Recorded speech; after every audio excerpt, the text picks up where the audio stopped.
On October 11th, exactly 1 month before Remembrance Day, under the Trudeau Liberal government, a directive was issued banning prayer and religious symbols such as crosses, the Star of David, and the Quran at public ceremonies. This could include a ban on such important traditional elements of Remembrance Day services as the singing of Amazing Grace or the poem In Flanders Fields.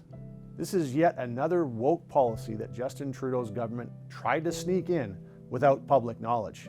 They already erased our history and our military heritage from our passports, and now they're trying to ban prayer at Remembrance Day ceremonies. It's shameful.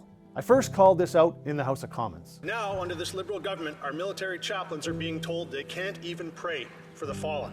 And the Liberals' response was completely full of non-answers. I'd like to give a shout out to our veterans and to all these people. We need to say thank you. We will remember and we will never forget everything our veterans have done for us. Thank you, Mr. Speaker. Wow! Shameful! Wow! Shameful answer! And then I called out the Veterans Affairs Minister at a committee meeting where she first denied that there was a directive at all.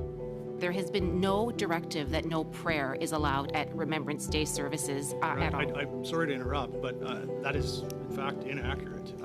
I have in fact the memo that was sent, the directive that was sent out.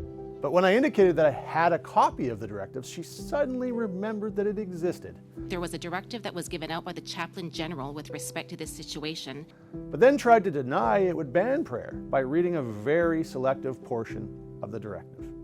And it does not say that prayer is not allowed at the Remembrance Day ceremonies. Actually, to the contrary, Mr. Richards.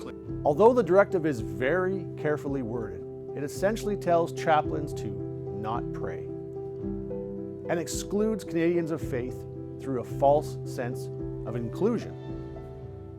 But we've spoken to chaplains who have indicated very clearly that they have been directed not to include prayer or wear religious symbols at Remembrance Day ceremonies and other official functions. And even Colonel Pekarnik, the Director of Chaplain Services for the Office of the Chaplain General, which is the office that issued the directive, confirmed this herself on a talk radio program.